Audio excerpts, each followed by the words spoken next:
The wrong camera going for that a little bit. So more technical programming difficulties. I will have a technical producer work on that.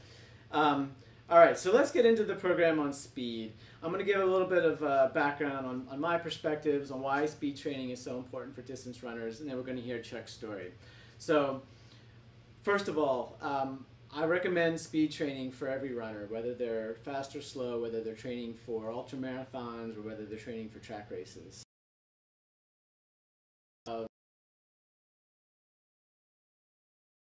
To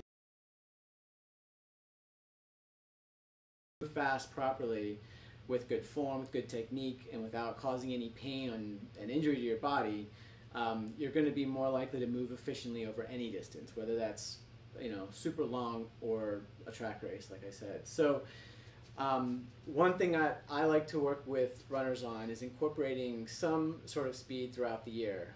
Sometimes we might go focus on speed, like we might do track workouts where we're running them fast. But even when we're not in those type of focused blocks of training on speed, we still incorporate things like strides into our training. So after a long run, we will do just some short 100-meter accelerations at the end of a workout just to get some speed and loosening of the body. Typically feels good. You'll feel more loose and better the next day if you've done those.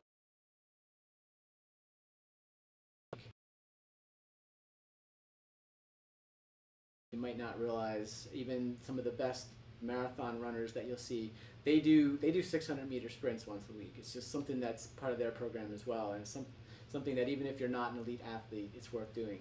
There is going to be more information on speed training, so let me show you a link to a website here on the Runner's Toolkit. That link will take you to a page. Right now there's not a whole lot there, but we're going to be filling that out with guidance on how to incorporate speed training into your training for anyone, and a little bit of background on why it's good and what you can do to make it work for you. So we hope you like that.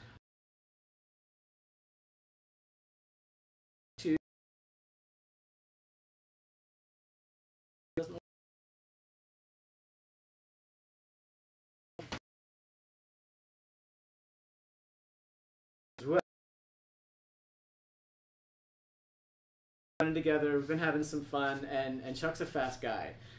So I want him to tell a little bit of his story about maybe starting today. What are you focused on? What kind of running, and what are your goals for the upcoming year? Right. So I've been working with Brock through the fall, and my one goal was to break 20 minutes down for any one state park. So a 5K. 5K race. So I started incorporating hills into my workout there. So another part strategy of trying to build up speed and endurance, because I'm getting ready for the indoor track season, and so I was trying to get that base built back up again. And so unfortunately I didn't make my goal sprint at the 5K race. Good goal. I'd like to try and break 5 minutes in mile, yeah. And then 1 mile up there. So that's one goal, and then another goal is to be ready for indoor nationals at the beginning of March. Yep. I can do 1 mile, the 800. You can do a variety of events. Yeah. There are different distances of indoor masters racer. Yep. So I'm really excited about that. So all require some.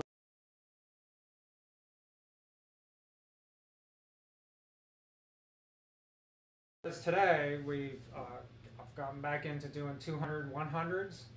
Through the fall, while I was also doing the hill training, I was just out preparing, doing drills a couple nights a week just to help with muscle memory, to help going into my sprints. So I've been working for about the last year on just front side mechanics of sprinting. It comes together a little better this year. I had to work through an injury. So I've worked with Brock. I came on board with Brock in the fall, and we were I was trying to alleviate some injuries that I had, and it's been helpful working with Brock to introduce some move workouts. Awesome. So these the drills that you're talking about? Yes, the drills, and then also some movements. Yeah. Some movements. We practiced a couple nights. Yep. Yep. So yeah, we talked. I think the last program we talked a lot about the running and how important that is. So I think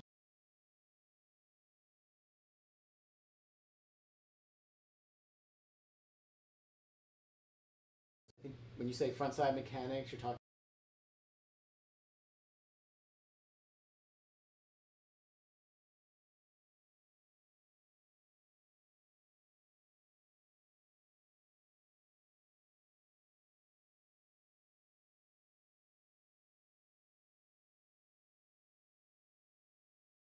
feet.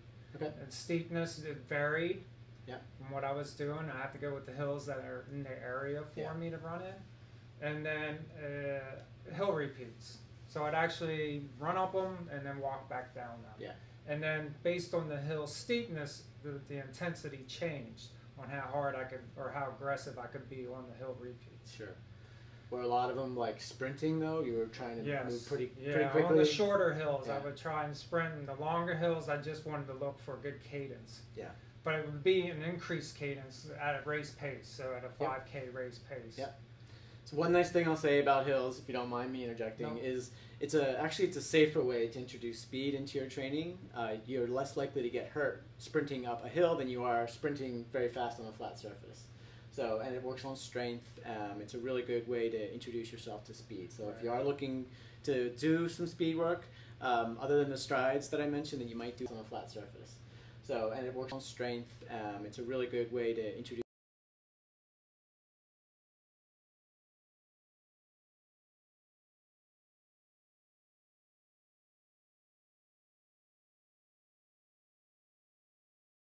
would be very good.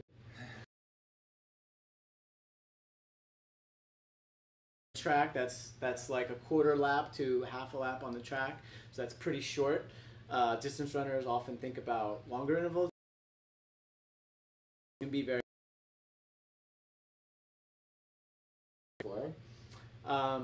and I'm also curious, how did you get here? Like, can you give us a little bit of your background on in athletics?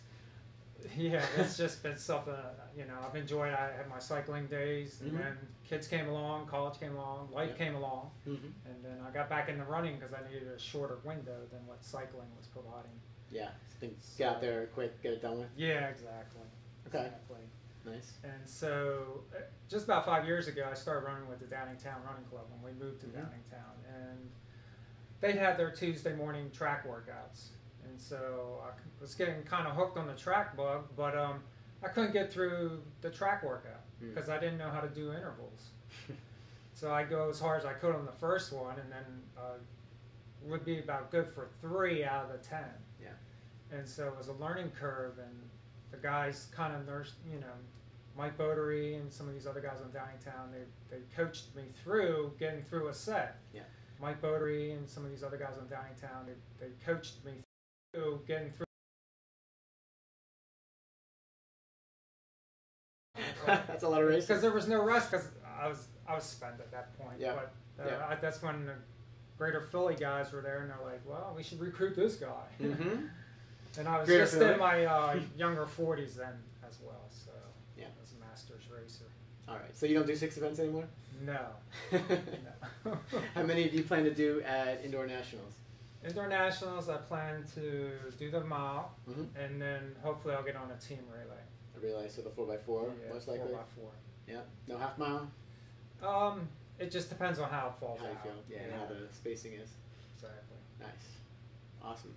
All right, well, so I guess a lot of people who might be watching this are going to be thinking about, okay, so how do I work speed training into my routine?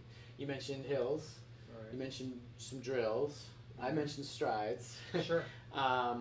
What other ways have you found would be good ways for people to introduce speed into their training? I've also gone to tempo runs, and the tempo runs help as well. Yeah. 800s, I call them my tempo runs, but I try to focus them not at 100% max like I would do in a sprint, but I would go like 80% rule. You might hear that, or you've Googled that, or heard that, or read that.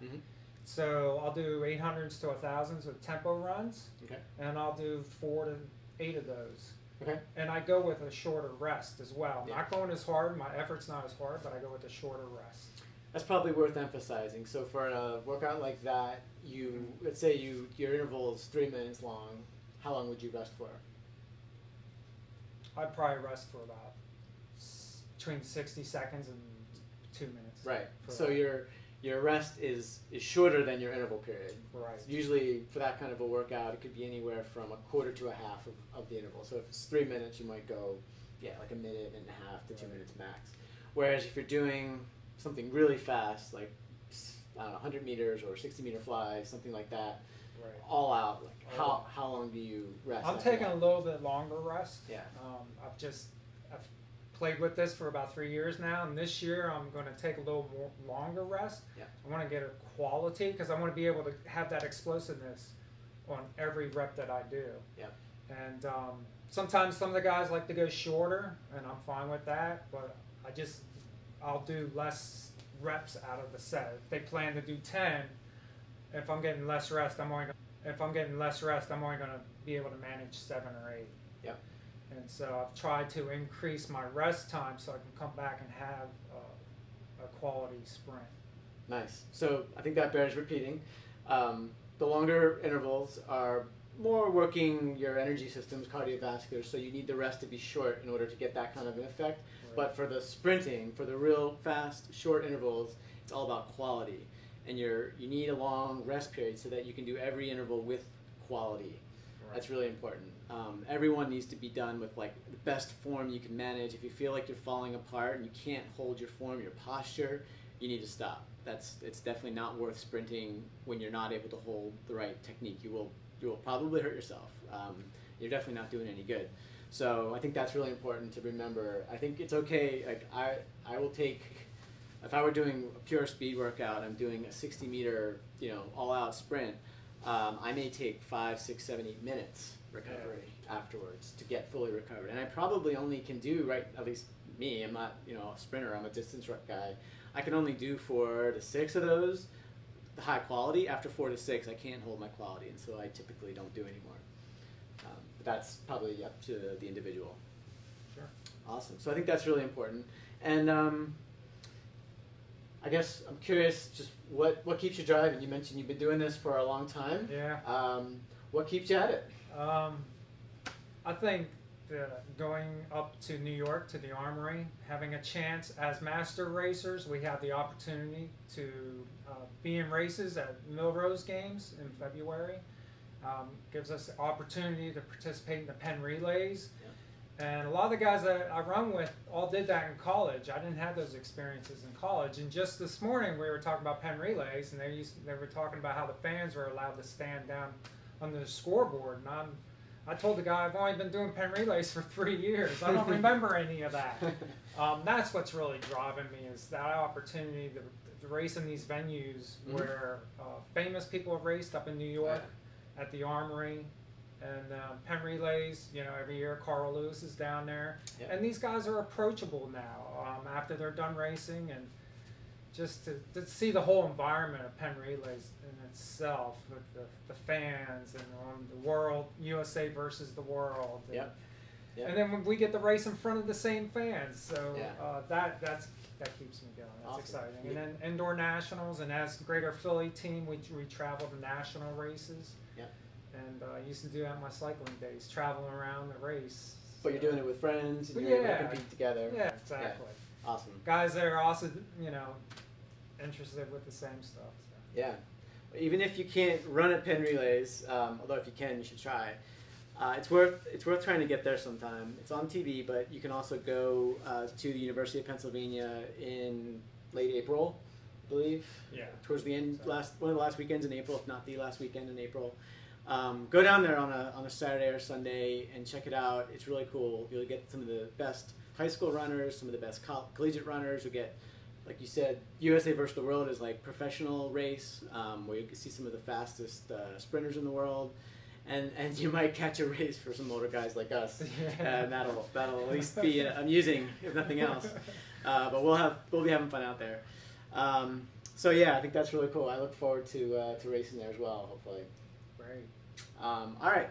Well, Chuck, anything else you want to say? Yeah, I do have a couple other things. So with the sprinting comes, really good stretching.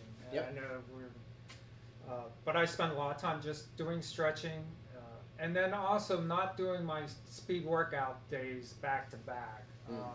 There's programs out there that I've tried to follow, and I was on the track on a Monday, and then a Tuesday, and then a Thursday, and it's a lot.